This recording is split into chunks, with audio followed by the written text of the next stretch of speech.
Alright guys, welcome back to the Supreme Collector. Today we got the Collector's Edition. Card stand included. Alan Scott.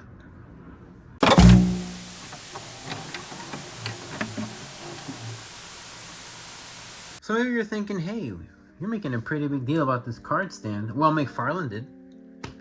Because it's $10 more for that. So it's not like this is a, wholly unique action figure, because we had it before with the same guy who lights up on fire. So it must be the stand for the card, unless it's the nice little holographic.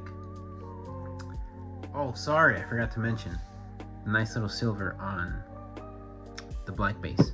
So maybe it seems like I'm a bit upset. I wish that if the figure was going to be $10 more, maybe we could get a flight stand. That'd be nice. We got one with Superman, and that one was $20. So now that that's out of the way, me being upset with the pricing and for what we get, I do think this is pretty cool. But when we get into the figure, and I am going to have to hold him the entire time, I think, or lay him down, only because it's pretty difficult for him to stand, and I've had some quality issues with the feet. If I look at this peg of the foot, not sure if you can see it, but it's a little bit separated compared to the regular feet pegs that we get from figures. So that's a bit unfortunate. Also, he just can't stand on his own, so I'll have him on this flight stand permanently. That's okay, because he flies. He's Green Lantern. I wish he could stand, but he can't. So we have this green Fire Fist, which is nice because he's totally separate from the Green Lantern Corps. He's a Green Lantern, but he's a magic Green Lantern, like from the Mystical Flame, whose weakness is wood. So I think it's pretty cool that we get this Fire Fist. I don't know much about Alan Scott, if I'm being honest. I'm a Hal Jordan guy. That's what I was introduced to, and John Stewart, and like the military-esque Green Lantern things. Here's what I do know for sure. As nice as this lamp is, this lantern, I do know that this Green Lantern, as much as any other Green Lantern, they need to charge their battery. You need to charge your ring. And you can't charge your ring with a construct of your battery. You need the actual battery. So there's a little miss here on this one and the Kyle Rayner, where this should be a solid piece of green, like a nice metal green. So unfortunately, it's translucent. For as nice as it is, it's a little inaccurate, but that's not too big of a deal. You can fudge it, fine. Reuse aside, right? This is an awesome figure. I like this so much. I don't know what it is. The way the red bounces off with the green and the yellows. It just looks good, man. I like the two-tone cape. I like that the cape, and I'm going to keep saying this because I said it in the Batman review, I like that the cape is dynamic, but also it's got some like movement to it, so it doesn't look like this dead piece of plastic. I do wish the collar wasn't dynamic, but it is what it is. Fine. I really do like the head sculpt, the two-tone blonde coming in like this. I want to say sandy blonde. I'm not a blonde expert, but I like it.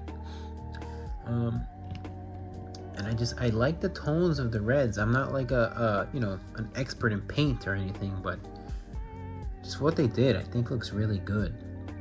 I do know it's supposed to be like loose fitting the clothes, but you can see some folds here, like sweater-esque type things on the wrist. So maybe it's like a fitted sweater. He started hitting the gym, Mr. Alan Scott over here. It'd be cool if we got his daughter Jade. At least I think that's his daughter. I'm pretty sure Jade is his daughter. Yeah. And again, here's a look at the back of the cape. Believe you me, they're probably going to use this to also make a Mr. Miracle. And Dr. Impossible. I see it happening. So it's fine because it's a pretty good sculpt.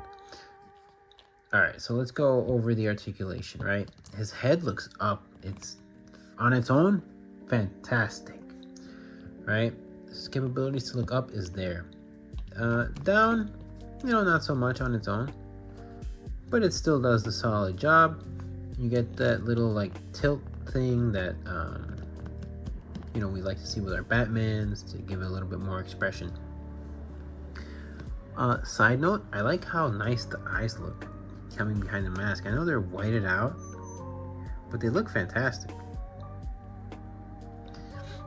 Okay, so that's her head articulation. It goes all the way around. I'm not going to give you the spin around because I don't like doing that. And there's this weird OCD thing where if I spin the head all the way around, I got to spin it back the same way. It feels like I'm breaking the figure's neck, even though, they're not alive. Or what if they are? Toy Story type stuff. So to go back all together, it's like if he didn't have a cape and you had a Bane figure, or if I had one, you could, do the breaking of Alan Scott's back. Ab crunch is better than Batman, I'll say for sure. And it ain't much, but I think it's the best ab crunch I've seen on one of these McFarlane figures, so I'll take it. That's an improvement in my book. This came out before the Hush Batman, the black one, but I think it came out after that body was created, so that's why I'm saying it's an improvement. He also does the dodging the arrows pose that I like to call it. Whoop, dodging. He's messing around with Green Arrow training. Alright, so as far as the shoulders go, they are a bit tight, but that's good. They won't go loose on you. He can do a T-pose, plus he gets a little extra movement from the long peg, and then you can bring it back down. Alright, I said try and fail there, but there you go. Come back down, he has his biceps swivel, his double jointed elbows, same stuff you can expect from any McFarlane figure. I like how the diaper doesn't actually look so bad, the trunks. Like in person, you can't really tell. Like, it's almost as if it was one piece. So I like how they're doing this diaper now. He does not have any real like leg tie swivel, which is unfortunate because the Batman did, so I was hoping that he would. He kicks out that far. He kicks up really well too. He stretches the thing, but the diaper, but it's fine, the crotch piece. He's got his double jointed knees with the strange cut that McFarlane likes to do, and then we've got the foot that hinges up and down, the toe, and the rocker.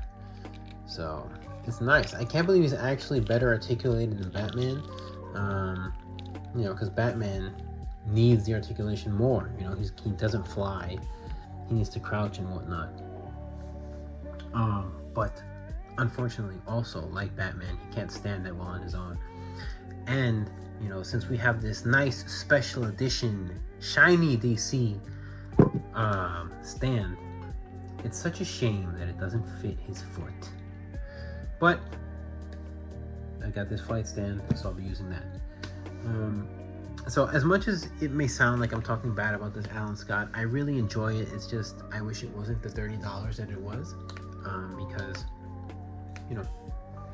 for what they're charging us, I just don't see how it warrants an extra $10. But I do like this figure. Actually, before I finish this up, I want to show you the ring. I like how it's different. The Kyle Rayner ring, it wasn't as well painted as this one, and this one's not perfect, but this one, at least for me, it's painted better. So this is that collector's edition McFarlane Alan Scott.